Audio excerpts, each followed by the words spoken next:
all is not quiet in 1938 Vienna. He thinks that I'm responsible for everything that happened. You're responsible for not heeding the warning. In a dangerous world fueled by fear, two courageous girls fight to remain best friends. You're Jewish and I'm Catholic. Our families will always be on different sides, but we won't be. Edward Asner.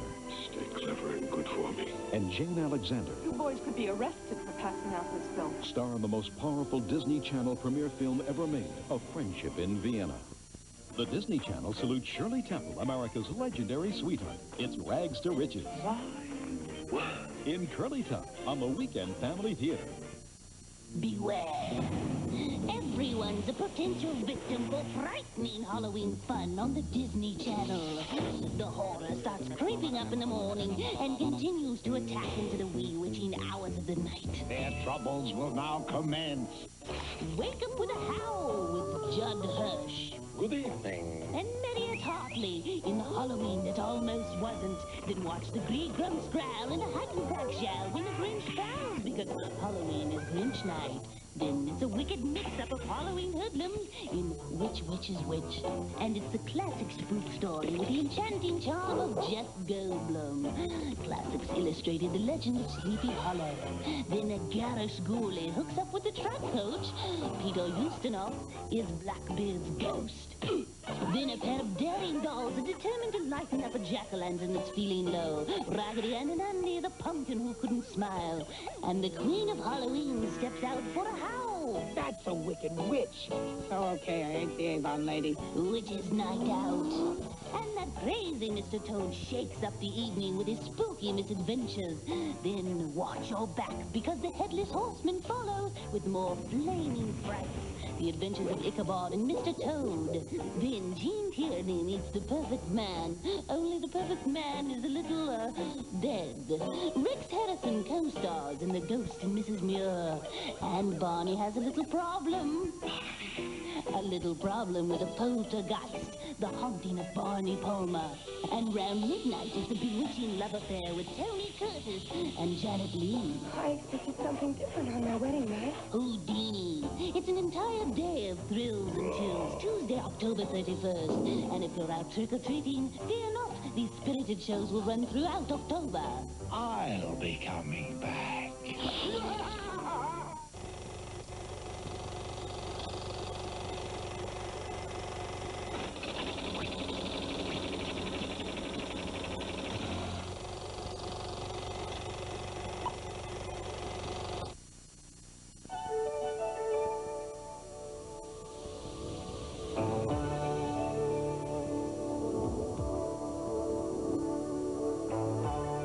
I'm Eric Boardman.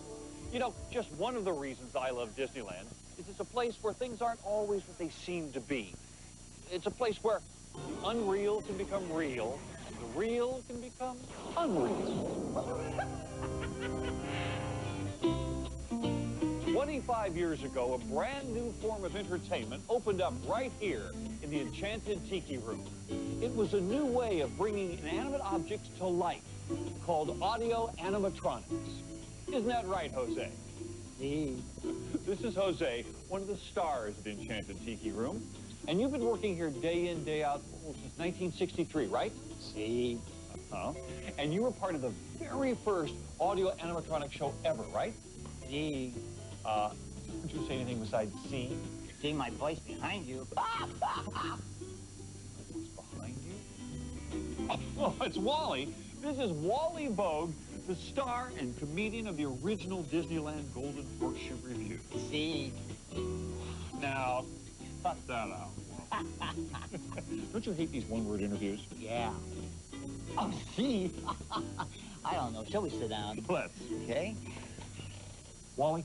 Yeah. Take me back to the very beginning of the Enchanted Tiki Room, will you? Okay, let's go back. Oh, no. Well, let's go back 24 years ago when I had the pleasure of working with Walt.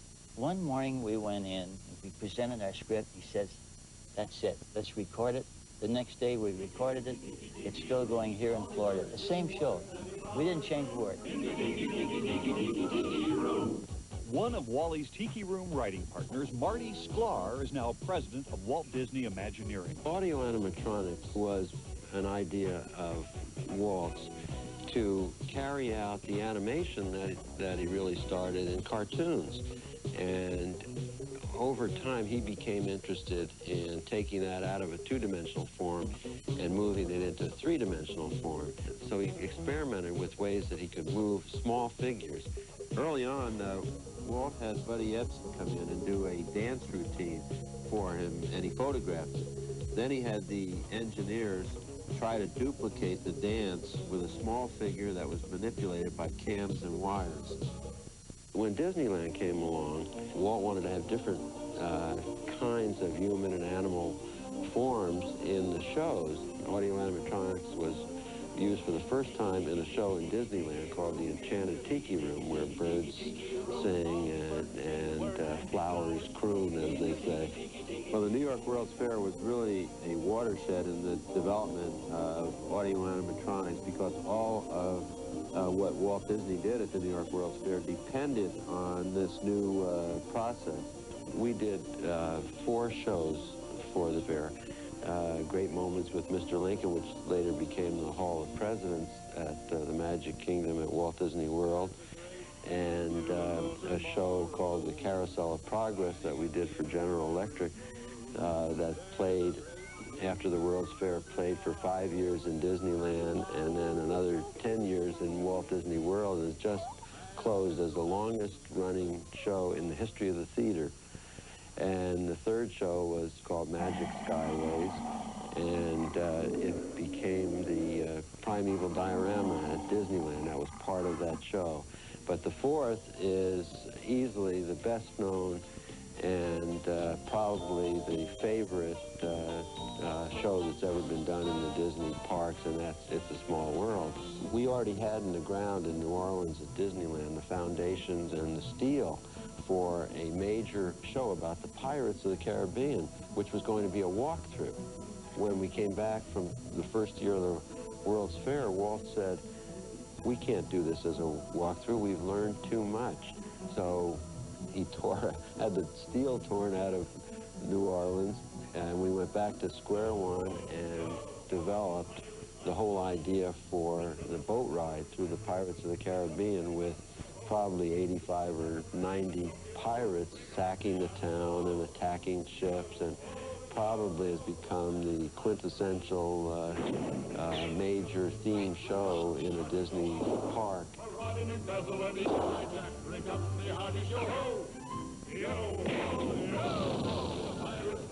Over time, we have continued to develop these figures, always trying to achieve more lifelike animation, to a point where the American Adventure became the epitome of that kind of animation. Thomas, it is difficult to make 13 clocks chime at the same time, but we must carefully justify this separation. Dr. Franklin, while you slept soundly through the meeting this afternoon, we did manage to justify separation. The Band will play now in the good old key of G. Zeke and Zeb and Ted and Fred and a bear named Tennessee. Zeke's twanging on the banjo and a tapping with his feet. I'm banging on the dish pan with a real old country beat. I met up with 2 of the wizards who helped program these amazing figures.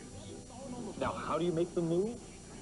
Well, it's all done on this computer system here, and it's analog and digital control, where you simply turn a knob, like this here, and the computer records it immediately. And just by pushing a button, it'll play it back. Eric, why don't you give it a try here? Oh, great.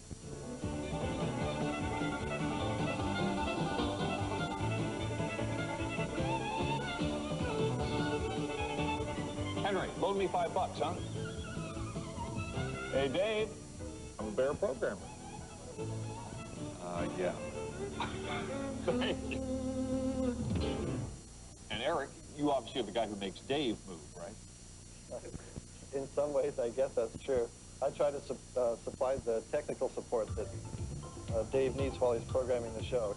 Things have gotten much smaller since we began, but took a room full of equipment in Tiki and many cabinets. Is now done on a single panel for this show and for some of the new shows that we're doing. This is state-of-the-art now. What was it like 25 years ago? In the very beginning, like the Tiki show, it started off with a whole different system where it's all audio tones. From there, it moved on to like Mr. Lincoln, where we actually had a programmer sit in a harness and try and move that around. And then to Pirates of the Caribbean, where it was all done on cams, where you had these little records, you had to actually cut them out to form a shape and then play that back in order to get the right motion. But now today, it's all done on computer. It's real simple. You just turn a knob and automatically play it back. Dave, it all seems so perfect. Does anything ever go wrong? Things go wrong all the time. For example, once Gomer, we had a little problem with him with the computer, where when it went out with 500 pounds of oil pressure, actually picked up his piano and threw it on one of the other bears. In your dreams at night, you see bears? Every night. Depends on what you're programming. If it's Mr. Lincoln, anything can happen. The Pirates of the Caribbean. Does he ever catch that woman? I mean, he's been chasing that one winch for over 20 years, and he never catches her. In your dream, I catch the girl, but the pirate doesn't. So as you can see from the Enchanted Tiki... I guess I better go off. Sorry, Henry. The show's about to start. So as you can see, from the Enchanted Tiki Room to Star Tours, 25 years of hard work by Walt Disney Imagineers has made the world of audio animatronics nothing short of miraculous. Coming up next, Richard Major and Mimi Kennedy star in the Halloween treat which is sure to thrill, The Bride of Boogedy. The 50s were a time to remember, a time of prosperity, of family importance, and the birth of rock and roll. The Sunday Night Showcase takes you back in time to experience the music craze that took the country by storm. The frenzy. Rock and roll is cool, Daddy, and you know it. The controversy. Rock and roll has got to go. And the legends that changed the sound of popular music forever. Rock and roll, the early days, tonight. On the next Super Sense, a behind-the-scenes look at how this extraordinary series was captured on film. Take off in a hot air balloon circling the sky with vultures. Travel into never-before-explored tunnels using the magic of fiber optics. And follow a remote-controlled toy truck with its hidden camera into the jaws of a lion. Discover the secrets behind the series that shows you the animal's point of view. The making of Super Sense, Wednesday at 8, exclusively on the Disney Channel. On the next Danger Bay. I've decided to join the First Strike Survival Agency. This is not the day. This is survival training, fella, and you failed it. You think running around with these stupid paint guns has anything to do with surviving in the bush? Why don't we just forget the game here? Just you and me, one-on-one. Good hunting. Danger Bay.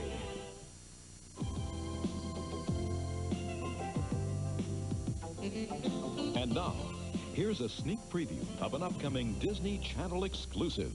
In 1988, athletes from around the world gathered in Seoul, Korea in the spirit of brotherhood to compete for the honor of their country and the glory of sport. Acclaimed sports filmmaker Bud Greenspan was there, and this fall he once again showcases his special Olympic vision on the Disney Channel with the world premiere of Seoul 88, 16 Days of Glory. I think you really have to be a storyteller. Being a storyteller, you must equate with the present and the past. Storytelling is being able to make a victory out of what the general public thinks is a loss. That they come out as great people first who happen to excel in something else. This fall, don't miss the Disney Channel's world premiere of Bud Greenspan's Seoul 88, 16 Days of Glory. Ooh, the Disney Channel is wishing you a happy Halloween.